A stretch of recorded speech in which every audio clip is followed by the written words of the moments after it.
Hello everyone, welcome back to fun in Pathshala. तो basic mathematics का ये पार्ट 3 है और बढ़िया तरीके से आप वीडियो देखोगे तो तुम्हें पता चलेगा कि हमने बहुत सारी बेसिक चीज़ें इसमें सीखी हैं जो कि फिजिक्स में अप्लाई भी होंगी। चलो ट्रिग्नोमेट्रिक ग्राफ से ही शुरुआत करते हैं। ग्राफ तुम पढ़ चुके हो, स्ट्रेट लाइन का ग्राफ बताया था, कर्व ट्रिग्नोमेट्रिक ग्राफ में अब बताने जा रहा हूँ मैं, ठीक है। और मैंने तुम्हें किस किस के ग्राफ बता दिए, एक्सपोनेंशियल फंक्शन के ग्राफ बता दिए, लॉग का बता दिया, और मैंने सर्कल का बता दिया कैसे बनाया जाता है, ठीक है। एलिप्स का भी बता दिया और मैंने हाइपरबोला का भी बताया था, रेक्टेंगुलर हाइपरबोला। अब आती है ट्रिग्नोमेट्रिक ग्राफ की बारी। तो तुमने ट्रिग्नोमेट्रिक फंक्शन पढ़े हैं 6, sine x, cos x, okay, और तीसरा है टेन एक्स। तो बस तुम्हें इतना ध्यान रखना है कि इन्हीं तीनों के ग्राफ याद करने हैं फिजिक्स में। मैथमेटिक्स में बाद बाकी के सारे कवर कराए जाएंगे। तो साइन एक्स का ग्राफ कैसा होता है पता है? देखो, जैसे कि ये 0 है यानी कि ये ऑरिजिन है। अब एक बात बताऊं, साइन 0 पर, ये तो थीटा, ये क्या है थीटा, साइन 0 पर 0 होती है, साइन 90 पर वैल्यू क्या होती है 1, तो ये हो गया यहाँ पे 90, 0 90। अच्छा, इसको फिर से वापस लाओ तो ये हो गया 180, क्योंकि साइन 180 पर फिर से 0 हो जाएगी, पता है ना। तो साइन 180 पर हो जाएगी 0 डिग्री, सॉरी 0। अच्छा, 90 180, अब फिर से नेगेटिव की तरफ जाएगा, क्योंकि मान लो 180 के बाद क्या आएगा 270 आएगा, और 270 पर वैल्यू कितनी होती है -1। तो ये मिनिमम वैल्यू क्या होती है -1 और मैक्सिमम वैल्यू क्या होती है 1। तो ये थीटा एंगल है, ये तो तुम्हें पता ही है। तो 270, ओके। अब आता 360, 360 पे फिर से 0। तो ये साइन एक्स का ग्राफ है, पूरी एक साइकिल कवर हो गई, ओके। ये साइन एक्स का ग्राफ। अच्छा, अब कॉस एक्स का ग्राफ ड्रॉ करते हैं।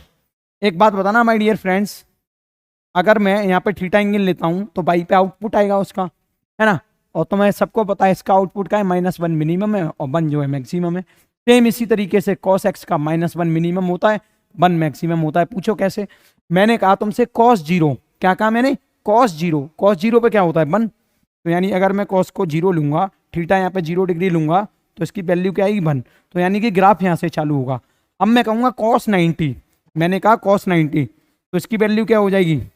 इसकी वैल्यू हो जाएगी तुरंत झट से 0। ओके सर, समझ में आ गया। एक बात बताओ, अगर मैंने कहा कॉस 180, मैंने कहा कॉस 90 के बाद कॉस 180, तो इस पे ये तो 1 है। अब देखो -1 जो पॉइंट होगा वो, ठीक है, तो ये वाला पॉइंट हो जाएगा ऐसे, इस तरीके से, ठीक है। तो अब देखना, मैं अगर बोलूं कॉस 180 के बाद कॉस 270, तो कॉस 270 पे फिर से 0। समझ में आ रही है बात? अब मैं कहूं तुमसे नहीं भाई कॉस 360, तो फिर से 1, इस तरीके से। तो एक साइकिल ये हो गई साइन एक्स ग्राफ की, ऐसे ऐसे ऐसे, है ना। और आगे भी बना सकते हो, कॉस 360 के बाद भी इस तरीके से बना सकते हो, है ना, सेम ऐसे, ठीक है। तो यहाँ से चालू होती है एक साइकिल और यहाँ पे खत्म हो जाती है। तो ये होता है कॉस का ग्राफ। इतना ही है, इतना ही देख लो तुम, एक साइकिल देख लो बस, ठीक है। इसको रफ कर देते हैं, इसको रफ कर देते हैं। तो ये कॉस एक्स का ग्राफ होता है। अब बारी आती है टेन एक्स के ग्राफ की। एक बात बताना, अच्छा ये मैंने ले लिया 0 डिग्री, ठीक है, ये मैंने ले लिया 0 डिग्री। एक बात बताओ, 1090 पर क्या हो जाता है? इनफाइनाइट हो जाता है। 1090 पर इनफाइनाइट, यानी कि 10 जो है इसकी मिनिमम लिमिट होती है माइनस इनफाइनाइट और मैक्सिमम होती है इनफाइनाइट। तो देखो 1090 पर, यानी कि अगर मैं 90 ये लेता हूँ, एक्स एक्सिस पर ही लूंगा ना एंगल, तो ये हो गया 1090, ठीक है। तो इसका ग्राफ देखना माय डियर फ्रेंड, 1090 पर जो ग्राफ होगा वो इस तरीके से होगा, क्योंकि देखो 90 पर जाओगे, जैसे ही 90 पर पहुंचोगे तो ये इनफाइनाइट हो जाएगा। अब जैसे कि मैं बोलूँ 1045 पर लिखो, तो ये 1045 पर बनाएगा, आता है कि नहीं 45 डिग्री पर, तो 1045 पर 1, 1060 पर √3। इसी तरीके से जैसे जैसे मैं 1090 के पास पहुंचूंगा ये इनफाइनाइट हो जाएगा। सेम ऐसे ही, सेम ऐसे ही, अगर मैं 10 - 90 लिखूं, या फिर मैं ऐसा बोल दूं, मैं ऐसा करता हूं, मैंने बोला कि अब 10 में -90 डाल के देखो एक बार, 10 में -90 डाल के देखो, ओके। -90 से क्या समझते हो? बात कौन से क्वाड्रेंट की हो रही है? जैसे कि मान लो ये अपने पास क्वाड्रेंट है, ठीक है, ये हो गया 0 डिग्री, ये हो गया 90 डिग्री, ठीक है, ये हो गया 180 डिग्री, ओके ओके। ये हो गया तुम्हारा 270 डिग्री, फिर ये 360 डिग्री। ठीक है, चलो 90 नहीं, आगे आगे बना के दिखाता हूं। अगर मैंने कह दिया कि 90 नहीं, अब की बार तुम लो 180, 180 लो, तो 10 180 क्या लिखोगे? 10 180 यानी इस वाले क्वाड्रेंट में आ जाएंगे। 10 180 यानी सेकंड क्वाड्रेंट में, और सेकंड क्वाड्रेंट में 10 क्या होता है? नेगेटिव होता है। तो वैल्यू तो इसकी भी इनफाइनाइट होगी होगी, लेकिन इनफाइनाइट किधर? नेगेटिव की तरफ। तो अब की बार जो ग्राफ बनेगा, अब की बार जो ग्राफ बनेगा वो ऐसे बनेगा, इस तरीके से, है ना। अगर मैं नेगेटिव में बनाना चाहूंगा तो जैसे कि ये 90 है, ये -90 है, तो ऐसे बनेगा ग्राफ। तो इसका जो ग्राफ होता है 10 का वो इस तरीके से होता है। ठीक है, ऐसा ऊपर तक जाता है, फिर यहाँ से नीचे तक जाता है। ठीक है, तो ये ध्यान रखना सारी चीजें। ओके, 10 180, और तुम सबको पता है 10 180 से 270 के बीच में ये क्या रहता है? पॉजिटिव। अगर मैं आगे 270 लूंगा तो यहाँ से ये ऐसे बनेगा, फिर से ऊपर की तरफ। ठीक है कि नहीं है? समझ में आ रही है मेरी बात कि नहीं आ रही? ठीक है, तो ये 10 का ग्राफ होता है इस तरीके से, तो 10 थीटा का ग्राफ। एक्चुअली में इसका कहीं इस्तेमाल नहीं है, साइन कॉस का बहुत ही ज्यादा इस्तेमाल होता है। ठीक है, फिजिक्स में। अब सुनो, small angle approximation. Small angle approximation में पता है हम क्या करते हैं? जैसे कि एक बात बताओ, साइन थीटा है, अगर थीटा बहुत ज्यादा स्मॉल है, अगर थीटा, जैसे कि ये थीटा एंगल है, theta is very very small, theta बहुत ही ज्यादा छोटा है, बहुत ही ज्यादा छोटा, यानी थीटा जो है 1 डिग्री से 4 डिग्री के बीच में होता है, तभी ये एंगल अप्रोक्सीमेशन काम करता है। ये हमें फिजिक्स में डेरिवेशन का उपयोग बताता है, और जब हम डेरिवेशन करते हैं ना, तो थीटा एंगल को चेंज कर देते हैं, तो हमारा काम और आसान हो जाता है, और प्रॉब्लम को सिंप्लीफाई कर सकते हैं हम। जैसे कि साइन थीटा को हम थीटा लेते हैं, ये अप्रोक्सीमेशन हो गया। मतलब अगर कहीं एंगल बहुत छोटा है, ठीक है, अगर कहीं एंगल बहुत छोटा है, तो साइन थीटा को थीटा भी लिख सकते हैं, और टेन थीटा को भी थीटा लिख सकते हैं। क्या लिख सकते हैं? टेन थीटा को भी थीटा लिख सकते हैं। ठीक है, अच्छा, और क्या लिख सकते हैं? जो कॉस थीटा होता है, कॉस थीटा को लगभग लगभग 1 लिख सकते हैं। पूछो क्यों? अरे एक बात बताओ, कॉस 0 की वैल्यू क्या होती है? 1। ठीक है, तो लगभग कॉस 1 2 3 4 डिग्री तक भी यही वैल्यू मान लेते हैं 1। ठीक है, कॉस की वैल्यू कुछ भी हो, 1 हो 2 हो 3 हो 4 हो, कुछ भी हो, तब भी इसकी वैल्यू हम 1 मान लेते हैं अप्रोक्सीमेशन के हिसाब से। ठीक है, तो इतनी बात तो मैं समझ में आई। एक बात बताओ, साइन थीटा को भी थीटा लिख सकते हैं, टेन थीटा को भी थीटा लिख सकते हैं, यानी कि जहां हम साइन थीटा लिख सकते हैं लगभग वहां हम टेन थीटा भी लिख सकते हैं, और जहां हम ये सब लिख सकते हैं वहां पे थीटा भी लिख सकते हैं। अब देखो, ध्यान देना एक और चीज, अगर हमें साइन थीटा थीटा के बराबर अगर मैं चाहूँ कि प्रूफ करके दिखाना है, sine theta equal to theta के बराबर प्रूफ करके दिखाना है, ठीक है, तो एक बात बताओ, मैं एंगल ले रहा हूँ एक थीटा इक्वल टू 30 डिग्री, मैं थीटा लेता हूँ 30 डिग्री, ये 30 डिग्री तक पॉसिबल है, उससे ऊपर नहीं। ठीक है, मान लो कि मैंने थीटा इक्वल टू 30 डिग्री लिया, अगर मैं इसको रेडियन के फॉर्म में लिखूंगा तो π/6 लिख सकता हूँ। पता है ना कैसे लिखते हैं, मैंने बता भी चुका हूँ मैं। देखो देखो, जैसे कि अगर मेरे को रेडियन के फॉर्म में लिखना है, जैसे कि ये मान लो 60 डिग्री है, अगर मैं इसको रेडियन के फॉर्म में लिखना चाहता हूँ तो मुझे π/180 का मल्टीप्लाई करना होता है। किसका? π/180 का मल्टीप्लाई। तो ये कर दोगे तो ये कितना आया π/3, तो ये इसका 60 डिग्री को रेडियन के फॉर्म में लिख दिया। ठीक है, जब भी कभी डिग्री से रेडियन के फॉर्म में कन्वर्ट करना हो, वैसे तो मैं डिटेल में बता चुका हूं, लेकिन तुम याद कर लो कि π/180 का उसमें मल्टीप्लाई कर देते हैं, तो इसमें मैंने π/180 का जैसे ही मल्टीप्लाई किया तो तुम पाओगे ये 0 से 0 मरेगा, ये 6 बार मरेगा, थीटा इक्वल टू π/6 आया। एक बात बताओ, साइन π/6 की वैल्यू क्या होती है और थीटा क्या है? π/6, लगभग लगभग ये π/6 है। साइन π/6 यानी कि साइन 30, इसकी वैल्यू 1/2 होती है। अच्छा एक बात बताना, पाई की वैल्यू 3.14 होती है और 6 होता ही है, तो अगर मैं इसको इससे काटूंगा तो लगभग ये 1/2 के बराबर आएगा। तो समझ गए तुम, साइन थीटा और थीटा, वैसे तो हम अप्रोक्सीमेशन बहुत ही स्मॉल एंगल के लिए लेते हैं, जैसे कि 1 डिग्री से 5 डिग्री 4 डिग्री तक, है ना, लेकिन यहाँ पे मैंने तुम्हें दिखा दिया अगर साइन 30 भी होगा ना तो भी 30 डिग्री के इक्वल हो जाता है। ठीक है, देख रहे हो ना, ये 1/2 आ रहा है और ये भी 1/2 आ रहा है। ठीक है, लेकिन यहाँ पे ये वाला पॉइंट वैलिड है, इसको याद रखो, अगर थीटा वेरी वेरी स्मॉल है, अगर theta is much much smaller angle, ठीक है, तो क्या करेंगे हम, तो क्या करेंगे, तो साइन थीटा भी लिख सकते हैं, इसको थीटा भी लिख सकते हैं और इसको टेन थीटा भी लिख सकते हैं। याद रखना माय डियर फ्रेंड्स। आगे सुनो, बायोनोमियल अप्रोक्सीमेशन। बायोनोमियल अप्रोक्सीमेशन में क्या करते हैं पता है? जैसे कि बायोनोमियल तुम्हें मैं बता दूं, बाई 1 प्लस, देखो 1 होना चाहिए प्लस होना चाहिए, और यहाँ पे x है, इसकी पावर अगर n है, तो बायोनोमियल अप्रोक्सीमेशन में क्या करते हैं पता है? बायोनोमियल अप्रोक्सीमेशन में 1 प्लस एन एक्स लिख सकते हैं इधर। क्या? 1 प्लस एन एक्स। पूछो कैसे? पूछो, देखो ध्यान देना, अगर मैं तुमसे पूछूं 1.0023 का होल स्क्वायर, मैंने तुमसे बोला 1.0023 का होल स्क्वायर, इसको तुम सॉल्व करो, तो बायोनोमियल अप्रोक्सीमेशन लगा के कर सकते हो। पूछो कैसे? 1 प्लस 0.0023, ये 1 से बहुत छोटा है, यहाँ पे जो x की वैल्यू है, यहाँ पे जो x की वैल्यू है वो 1 से बहुत छोटी होनी चाहिए, ठीक है, तभी ये अप्रोक्सीमेशन काम करेगा, ये याद रखना। तो अगर तुम इसका स्क्वायर खोलोगे तो बहुत टाइम लगेगा, लेकिन अगर तुम ऐसा भी कर लोगे ना, ऐसा भी कर लोगे कि इसमें बायोनोमियल एक्सपेंशन लगा दो, या सॉरी बायोनोमियल अप्रोक्सीमेशन लगा दो, तो इस 2 का यहाँ पे डायरेक्ट मल्टीप्लाई करना, तो ये हो जाएगा 1 प्लस 2 इंटू 0.0023, ठीक है। अब जब तुम इसको सॉल्व करोगे तो 1 प्लस 3 2 जा 6, 2 2 जा 4, ओके 0.0, तो जो आंसर आएगा वो आएगा 1.0046, ठीक है, लगभग इसके बराबर आएगा। तो ये सारी चीजें ना काम करती हैं, ये सारी चीजें अप्रोक्सीमेशन की काम करती हैं। अच्छा, अगर मैंने कहा कि 1 प्लस एक्स की पावर n है, इसको तुम खोल कर दिखाओ। अच्छा, तुम सब तो जानते ही हो, तुम सब जानते ही हो x प्लस वाई है, अगर x प्लस वाई है इसका स्क्वायर जानते हो, x प्लस वाई है इसका क्यूब भी जानते हो, x प्लस वाई है इसकी पावर 4 लिखूंगा तो तुम घबरा जाओगे, तो मैं नहीं समझ में आएगा ये कहाँ से आया, कैसे आया, क्यों आया।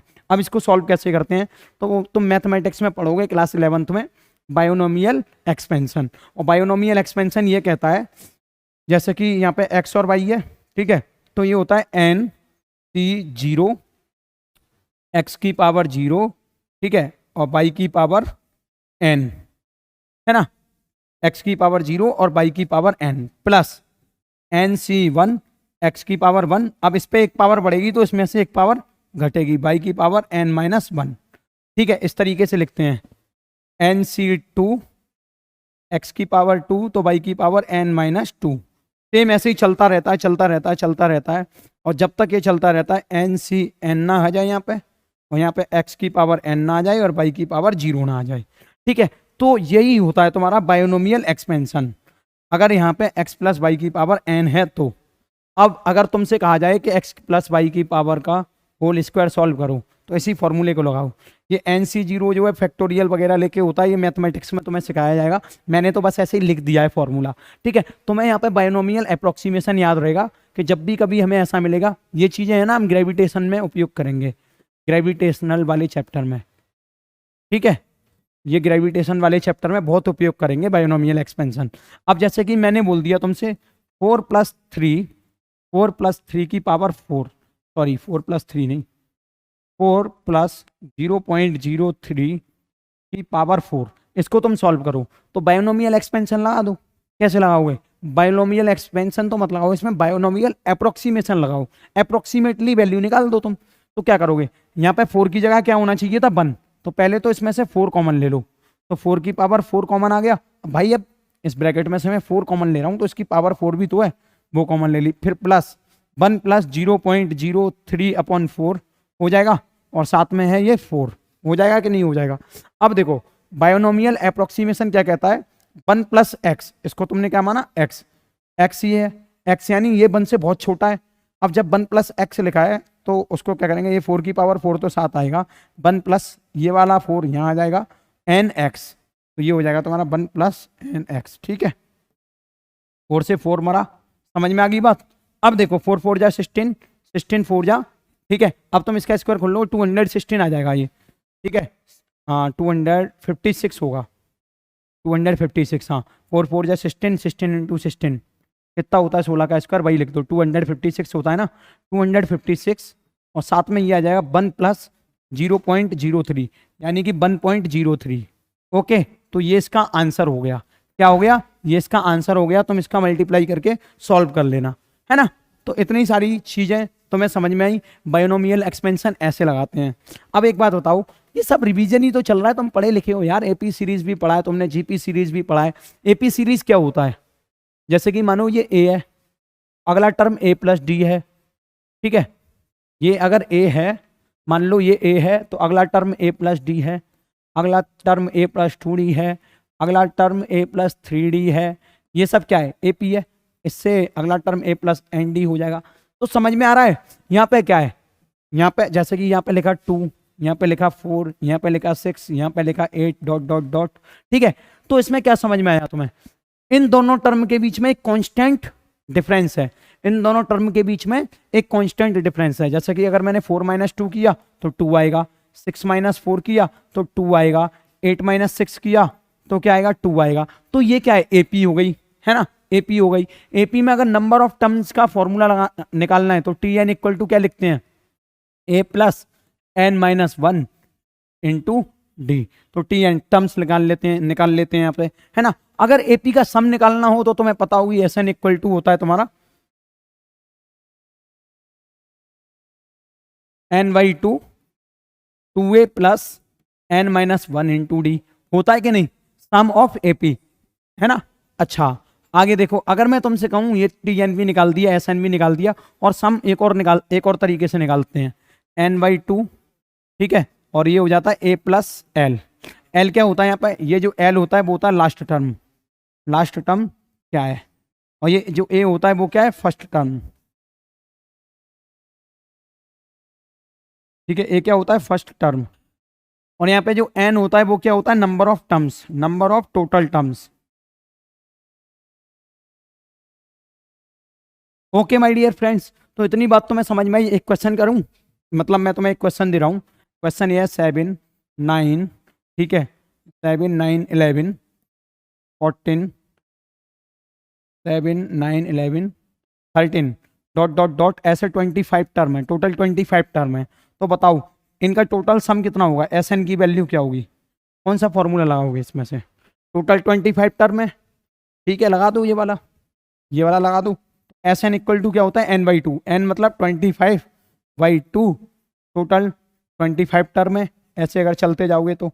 Okay okay, n by 2 plus यहाँ पे लिखोगे 2a, ए की वैल्यू क्या है? 7, क्योंकि फर्स्ट टर्म तो यही है, 7 2 या 14 हो जाएगा, क्योंकि 2a कर दिया, प्लस प्लस n माइनस 1, यानी 25 माइनस 1 कितना हो गया? 24 इंटू डी। मतलब इन दोनों के बीच में डिफरेंस कितना है ना, इन दोनों के बीच में डिफरेंस कितना है? 9 में से 7 गए तो 2 बचेगा। ओके ओके, सेम इसी तरीके से 11 में से 9 गए तो भी 2 बचेगा।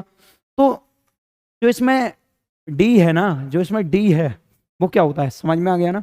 वो क्या होता है? दो कॉन्सिक्यूटिव टर्म के बीच में डिफरेंस, दो कॉन्सिक्यूटिव नंबर्स के बीच में डिफरेंस। एपी में कॉन्सिक्यूटिव का मतलब पहला ये तो दूसरा ये, दूसरा ये तो तीसरा ये, मतलब एक नंबर और उससे अगला नंबर, उनके बीच का दोनों का डिफरेंस कॉन्सिक्यूटिव डिफरेंस बोला जाता है। तो 25/2 14 प्लस 4 2 8 2 2 4। ओके, जब इनको जोड़ दोगे तुम तो कितना आएगा माय डियर फ्रेंड्स?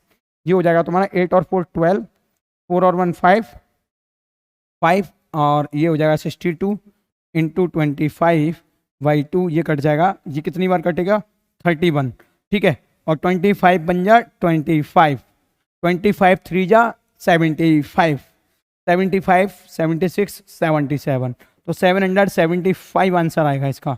समझ में आया माय डियर फ्रेंड्स कैसे हम एपी में सम जोड़ देते हैं? और टोटल टर्म्स निकालने का फॉर्मूला ये होता है। तुम सबने बहुत सारे क्वेश्चन किए क्लास 10th में, तो मैं बार बार नहीं बताऊंगा, बस मैं तो यहाँ पे बेसिक तुम्हारा रिवीजन करवा रहा हूँ। अच्छा आगे देखो, जीपी सीरीज क्या होती है? जैसे कि मानो ये फर्स्ट टर्म है ए, सेकंड टर्म है ए आर, और थर्ड टर्म है तुम्हारा A R square, fourth term है A R cube dot dot dot A R N. इसका मतलब क्या है? ये तो हो गया तुम्हारा फर्स्ट टर्म, ओके, और ये हो गया तुम्हारा मान लो लास्ट टर्म है, यहाँ पे लास्ट टर्म, है ना। तो अब एक बात बताओ, ये जो आर है, जीपी सीरीज क्या होती है? जीपी सीरीज का मतलब है कि जो तुम्हारा सेकंड नंबर है और जो तुम्हारा फर्स्ट नंबर है, उनका जो रेशियो होगा वो कांस्टेंट होगा, ए आर अपॉन ए, ठीक है। अच्छा मतलब इसका ये है कि टू कॉन्जिक्यूटिव अगर नंबर लेंगे और उनका रेशियो निकालेंगे, जैसे कि ये इससे अगला वाला तो A R upon A, same ऐसे ही ये मतलब ये नंबर लिया और इसके अगला वाला लिया तो इनका रेशियो क्या हो जाएगा, ए R square upon A R. तो इनका जो रेशियो लेंगे वो सेम आएगा, जैसे कि आर से ये आर मर जाएगा, ए से ये मर जाएगा, ए से ये मर जाएगा। तो आर इक्वल टू आर आ रहा है कि नहीं आ रहा, आर इक्वल टू आर आ रहा है कि नहीं आ रहा। तो ये जो रेशियो लेंगे वो सारे इक्वल हो जाएंगे, सेम इन दोनों कॉन्स्टिट्यूटिव टर्म को लो, इसका ये अपॉन ये करो तो आर स्क्वायर से ए मर जाएगा, तो ए से ए मर जाएगा तो भी आर आएगा। ठीक है, तो ये जीपी हो गई। जीपी की सीरीज में बना के दिखा दे रहा हूँ, एक 2 4 8 16 डॉट डॉट डॉट ऐसे ही चलती जा रही है। ठीक है, तो एक बात बताओ, अगर मैं 4/2 करूं तो कितना आया 2, सेम ऐसे ही अगर मैं 8/4 करूं तो कितना आया 2। ठीक है, ऐसे ही मैं 16/8 करूंगा तो क्या आएगा 2। तो यानी कि इनके कॉन्जिक्यूटिव टर्म्स का रेशियो जो है सेम आ रहा है, तो यानी 2 2 2 2 2 आ रहा है, यानी कि ये 2 2 2 2 2 2 किस में जीपी में है कि नहीं है। तो चलो जीपी तुम समझना सीख गए, जीपी तुम समझना सीख गए। और यहां से तुम्हें आर की वैल्यू कैसे निकालनी होगी, ये आर क्या मतलब रेशियो, मतलब दूसरा नंबर अपॉन पहला नंबर, क्या लोगे, इसको लिख लो T2 term upon T1 term. ठीक है, या फिर ऐसा भी लिख सकते हो Tn+1, मतलब कोई भी अगला नंबर और उसका पिछला नंबर, ऐसे भी लिख सकते हो। तो ये रेशियो होता है। अब मैं तुमसे पूछूं Sn सम कैसे निकालोगे, तो इसके दो फॉर्मूले होते हैं, कोई सा भी लगा दो। ठीक है, तो फॉर्मूला है तुम्हारा a r की पावर n-1 और Rn-1।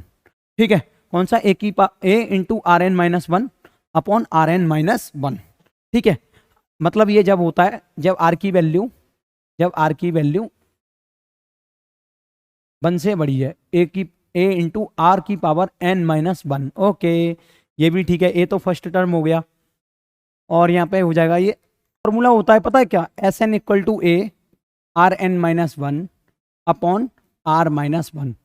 और ये जब होता है जब r की वैल्यू 1 से बड़ी हो। ये कब होता है, जब r की वैल्यू 1 से बड़ी हो, और जब r की वैल्यू 1 से छोटी हो तब लिख देते हैं a 1 माइनस आर की power n upon 1 minus R. ये कब होता है, ये जब होता है जब r की वैल्यू 1 से छोटी हो। ठीक है, अच्छा ये तो मान लो कि n टर्म की सीरीज है। अब s इनफाइनाइट, यहाँ से अगर हमें इनफाइनाइट सीरीज का सम निकालना हो, कोई जीपी दे रखी है, जैसे कि यही दे रखी है, मान लो 4 8 16, ठीक है 64 dot dot dot dot dot, एक इनफाइनाइट सीरीज दे रखी है, बहुत लंबी, हमें नहीं पता कहाँ खत्म हो रही है। तो इसका जो सम होगा वो हो जाएगा s infinite equal to a upon 1 minus R, a upon 1 minus R. ठीक है, तो ये फॉर्मूले सारे याद होने चाहिए, इंपोर्टेंट फॉर्मूले हैं, है ना। इसका एक क्वेश्चन करके दिखा दूं मैं तुम्हें, चलो एक क्वेश्चन कर लेते हैं यहीं। जैसे कि मान लो मैंने ये लिखा 3 9 27, ठीक है डॉट डॉट डॉट 8 टर्म्स हैं, टोटल कितने 8 टर्म्स। तो ये बताओ मेरे को, ये बताओ कि इनका सम क्या हुआ। तो S8 इक्वल टू a क्या है 3, r क्या है यहाँ पे, r इक्वल टू क्या हुआ 9/3, यानी कि 2 कॉन्जिक्यूटिव टर्म्स के बीच का रेशियो। तो r इक्वल टू क्या आया 3 आया, है ना, 3 इंटू 3 की पावर 8, क्योंकि टोटल टर्म्स r की पावर n -1 अपॉन r-1, यानी 3-1, यानी कि 3-1 कितना हुआ 2। तो ये तुम्हारा सम हो जाएगा टोटल जब तुम इसको सॉल्व करोगे।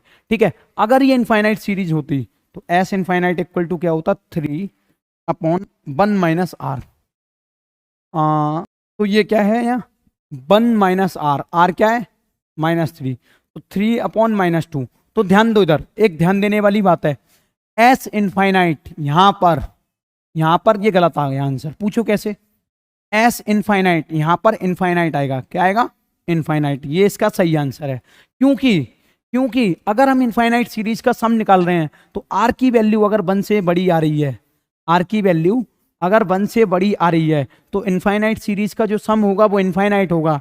लेकिन अगर r की वैल्यू, ये जो फॉर्मूला है ये एप्लीकेबल कब है, जब r की वैल्यू लेस देन 1 है, r की वैल्यू लेस देन 1 है, मतलब जो रेशियो आएगा वो 3 ना के अगर 1/3 आ रहा होता तो इनफाइनाइट सीरीज का सम ऐसे निकाल देते। तो इनफाइनाइट सीरीज का सम ऐसे निकाल देते, लेकिन यहाँ पे तो आर की वैल्यू पॉजिटिव है ना, बढ़ रही है बढ़ते क्रम में, तो इनफाइनाइट सीरीज का जो सम है वो इनफाइनाइट हो जाएगा। बात समझ में आ गई? आगे बढ़े। अब एरिया, ये सब बेसिक बेसिक चीजें बता रहा हूँ मैं। स्क्वायर का एरिया क्या होता है? ए स्क्वायर पता है ना सबको, स्क्वायर ऐसा होता है ना ए, और ये भी साइड ए। रेक्टेंगल का एरिया ए इंटू वी, ठीक है माय डियर फ्रेंड, यानी कि ए और वी। ट्राइंगल का एरिया क्या हो जाएगा? ट्राइंगल का एरिया क्या होता है? जैसे कि ये परपेंडिकुलर है तो half into base into height, मतलब ये हाइट हो गई, ये बेस हो गया, ठीक है। अब जैसे कि मैं तुमसे कहूँ कि इक्विलेटरल ट्राइंगल का एरिया निकाल के दिखाओ। किसका? इक्विलेटरल ट्राइंगल का।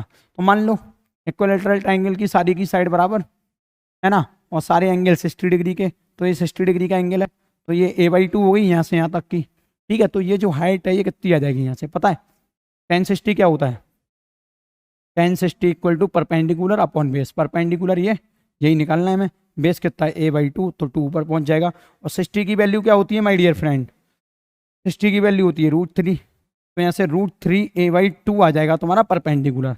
ओके, इसी वाले फॉर्मूले में रख दो हाफ इंटू बेस। बेस क्या है? a/2। ओके, ये क्या है? √3 a/2, √3 a/2। ओके, समझ में आया? तो यहाँ से तुमने परपेंडिकुलर निकाल लिया। अब तुम्हें ये इसमें लगा देना हाफ इंटू बेस। बेस क्या है यहाँ पे? बेस तो भाई पूरा लेना है ना, तो बेस तो ए है। हाइट कितनी निकाल दी? ये कुछ नहीं है भाई साहब, ये इसका है, ठीक है। तो हाइट कितनी निकाल दी तुमने? हाइट निकाली तुमने यहाँ से यहाँ तक, यानी कि जो परपेंडिकुलर था √3 a/2, तो ये जब सॉल्व करेंगे तो आ जाएगा √3 a²/4।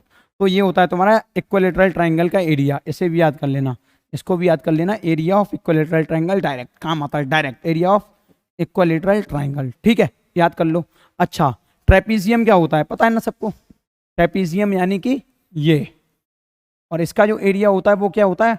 Half into sum of parallel side, sum of parallel side, ये मतलब इसका सम, इन दोनों साइड्स का sum of parallel side into ये वाली हाइट, इंटू ये वाली हाइट।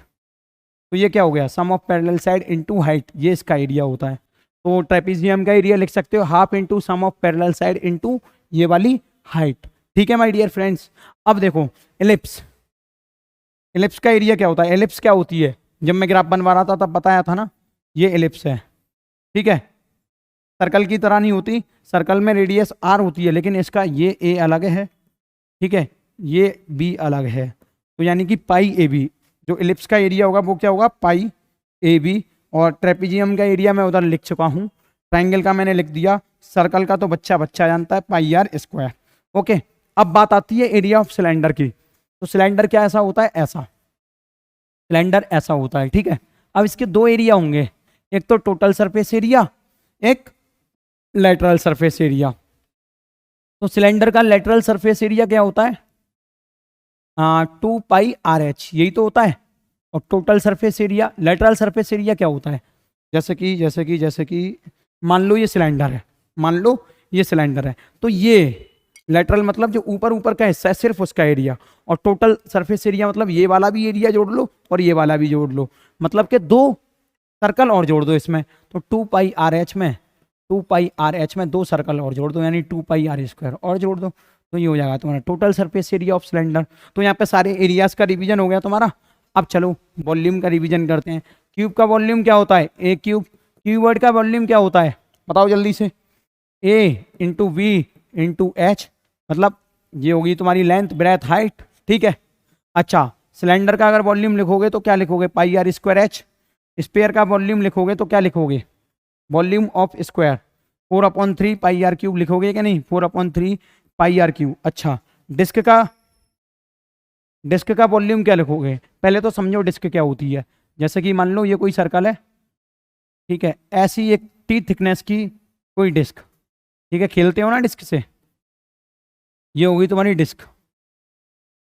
डिस्क का मतलब है कोई सर्कल है लेकिन वो थोड़ा सा मोटा है, ठीक है, थिकनेस है उसकी कुछ ना कुछ। तो पहले तो डिस्क का वॉल्यूम लिखने के लिए उसका एरिया लिख दो πr², साथ में उसकी थिकनेस का मल्टीप्लाई कर दो, टी फॉर थिकनेस, इसको लिख दो थिकनेस। ओके, तो ये हो गया तुम्हारा एरिया ऑफ डिस्क, काम आता रहेगा। हेमिस्फीयर का सॉरी एरिया नहीं, वॉल्यूम, वॉल्यूम ऑफ डिस्क, ठीक है। और हेमिस्फीयर का एरिया, हेमिस्फीयर का वॉल्यूम तुम सबको पता है कि नहीं पता? अरे भैया एक बात बताओ, जो स्फीयर का वॉल्यूम होता है, हेमिस्फीयर का वॉल्यूम उसका आधा होगा कि नहीं, होगा कि नहीं? बताओ जल्दी कमेंट सेक्शन में। हेमिस्फीयर का वॉल्यूम तुम बताओगे, इसका वॉल्यूम मैं नहीं लिखूंगा, बताओ जल्दी। ठीक है, तो यहाँ तक तुमने बहुत अच्छी बेसिक मैथमेटिक्स समझी। आगे थोड़े से टॉपिक्स और रह गए हैं कवर करने के लिए, इंटीग्रेशन और डिफरेंशिएशन। बहुत ही अच्छे, शानदार, जबरदस्त टॉपिक हैं और लंबे टॉपिक हैं, ये समझना तुम्हारा बहुत ज़्यादा जरूरी है। थैंक